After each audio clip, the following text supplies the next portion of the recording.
അതിന് കാര്യം ഞങ്ങൾ നേരത്തെ ഞാൻ വിശദീകരിച്ചു കൊടുക്കുന്നത് നിങ്ങൾ വരാത്തതുകൊണ്ടാണ്.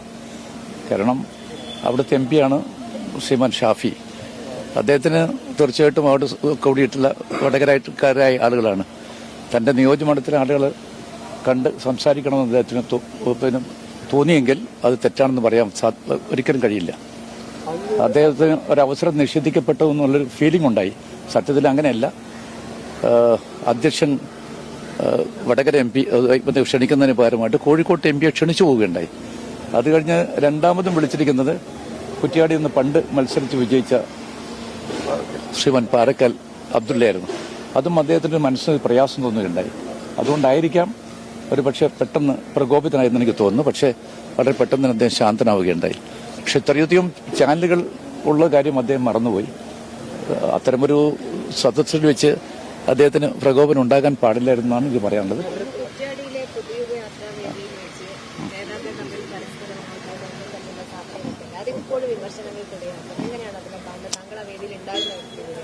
ഞാൻ ആ വേദിയിലുണ്ടായിരുന്നു, ഉടനീളമുണ്ടായിരുന്നു.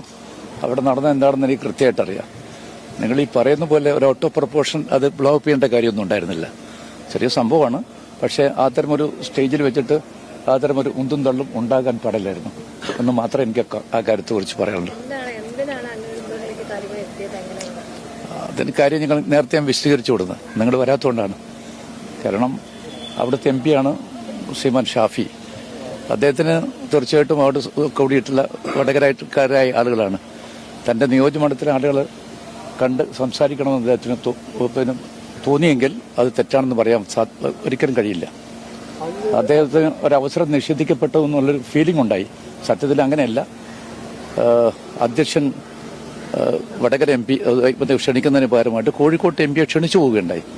അത് കഴിഞ്ഞ് രണ്ടാമതും വിളിച്ചിരിക്കുന്നത് കുറ്റ്യാടിയിൽ നിന്ന് പണ്ട് മത്സരിച്ച് വിജയിച്ച ശ്രീമാൻ പാറക്കൽ അബ്ദുള്ളയായിരുന്നു. അതും അദ്ദേഹത്തിന്റെ മനസ്സിന് പ്രയാസം തോന്നുകയുണ്ടായി. അതുകൊണ്ടായിരിക്കാം ഒരു പക്ഷേ പെട്ടെന്ന് പ്രകോപിതനായെന്ന് എനിക്ക് തോന്നുന്നു. പക്ഷേ വളരെ പെട്ടെന്ന് അദ്ദേഹം ശാന്തനാവുകയുണ്ടായി. പക്ഷെ ഇത്രയധികം ചാനലുകൾ ഉള്ള കാര്യം അദ്ദേഹം മറന്നുപോയി. അത്തരമൊരു സദസ്സിൽ വെച്ച് അദ്ദേഹത്തിന് പ്രകോപനം ഉണ്ടാകാൻ പാടില്ലായിരുന്നാണ് എനിക്ക് പറയാനുള്ളത്. പക്ഷെ എങ്കിൽ പോലും അത് മറ്റൊരു രൂപത്തിൽ പറയണേ. വീണ് പോയിട്ടുണ്ടോ? നിങ്ങളെല്ലാം ഉണ്ടായിരുന്നില്ലേ? അതെനിക്കറിയാം. നിങ്ങളുടെ ക്യാമറയും കൊണ്ട് കാണുന്നല്ലേ, ക്യാമറ കൊണ്ട് കാണുന്നത്. എനിക്ക് വല്ലതും ഉണ്ടോ? ഞാനങ്ങനെ വീണ് പോയിട്ടുണ്ടോ? നിങ്ങൾ പറയും.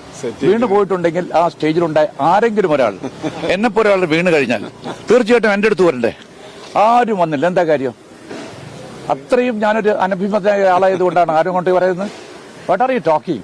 ഞാൻ അവിടെ ഉണ്ടായപ്പോൾ തീർച്ചയായിട്ടും നിങ്ങളെ ക്യാമറാമാൻമാരെല്ലാം ഇങ്ങോട്ട് ഓടി